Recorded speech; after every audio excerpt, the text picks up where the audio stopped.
Welcome to Excel magic trick number 1520.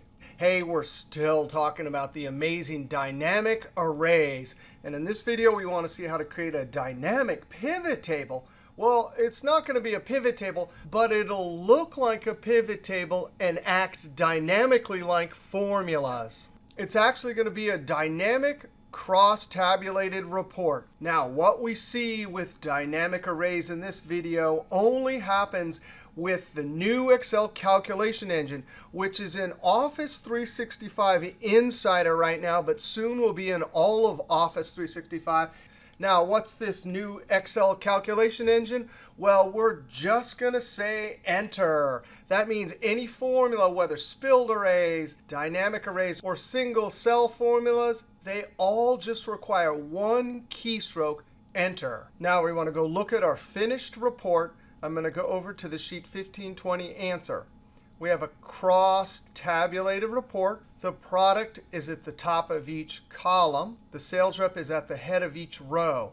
But when I change the row variable from sales rep to customer, instantly that list changes, and the formulas inside of our cross-tabulated report reflect those changes. If I change the column variable from product to region, that is simply amazing. A completely dynamic cross-tabulated report.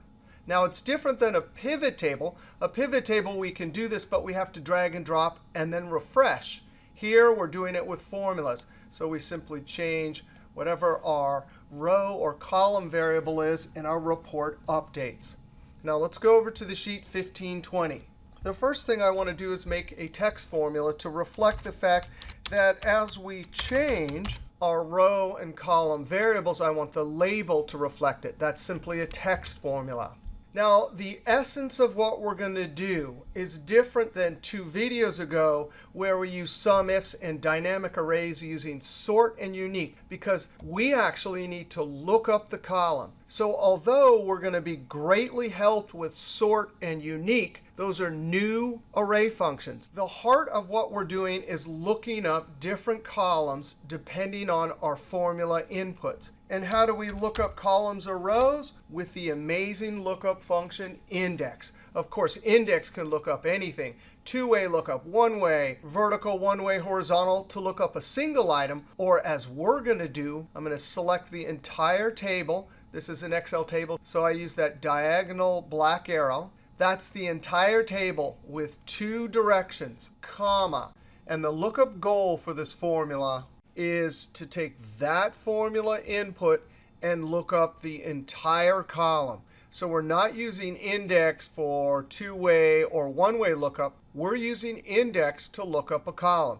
And the way you do that is you have to put a row number and a column number in. Well, the column number for sales rep is, counting on our fingers, 1, 2, 3, 4, 5. And we can use the match function to look this up and tell us which column it is. But the way you look up the whole column is you have to realize that, yes, we want the 5th column, but I need all the rows in that column.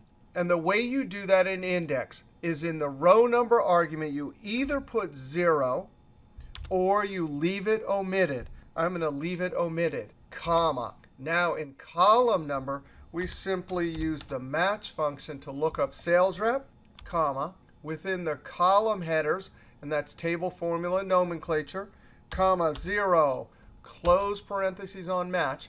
Match will deliver whatever column number we get from that lookup value. Row numbers will say go get all the rows.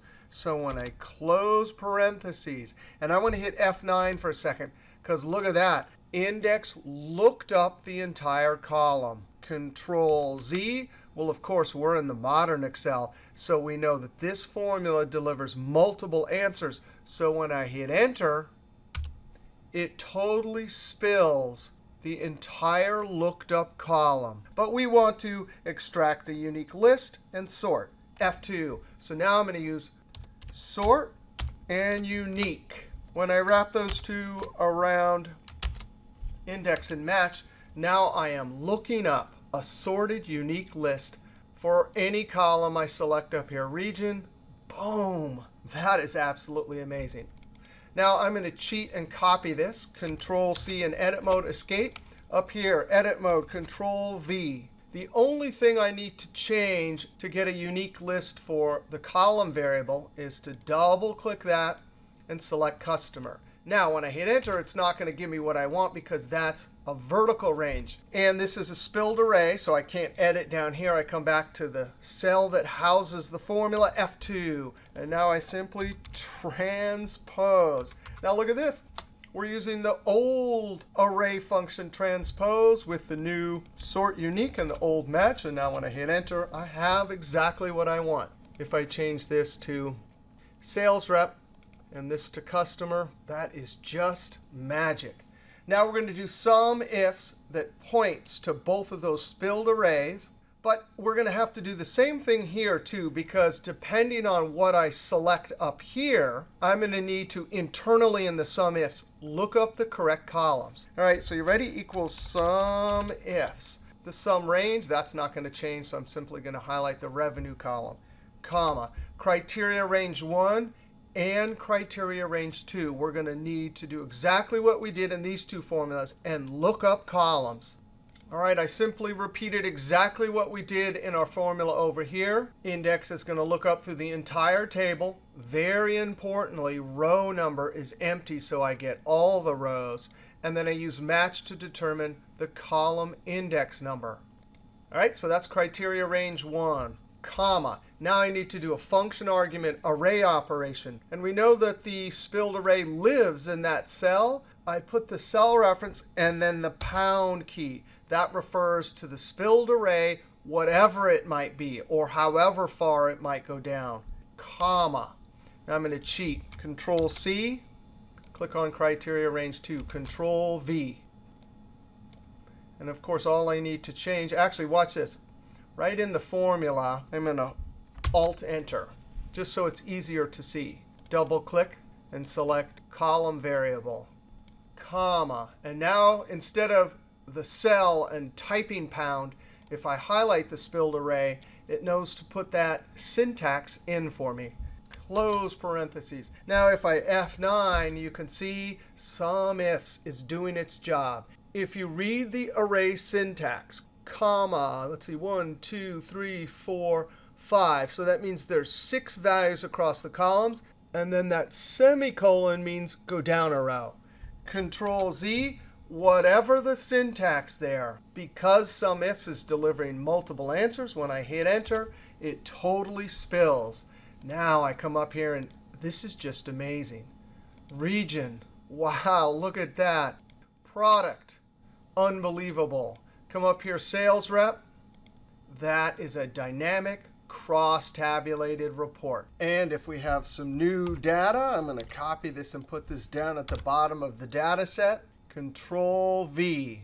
Now the new records are incorporated into the table. And look at that. We have a new sales rep, Kiki and Tyrone. So cross-tabulated report, where we looked up the column, put it in sort and unique, both for the row and the column header. And then we referred to those dynamic spilled arrays in SUMIFS, including index and match to look up the correct column.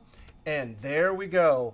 All right, if you like that video, be sure to click that thumbs up, leave a comment, and subscribe, because there's always lots more videos to come from excelisfun, including 21, 22, 23, and 24. More amazing videos about dynamic arrays. All right, we'll see you next video.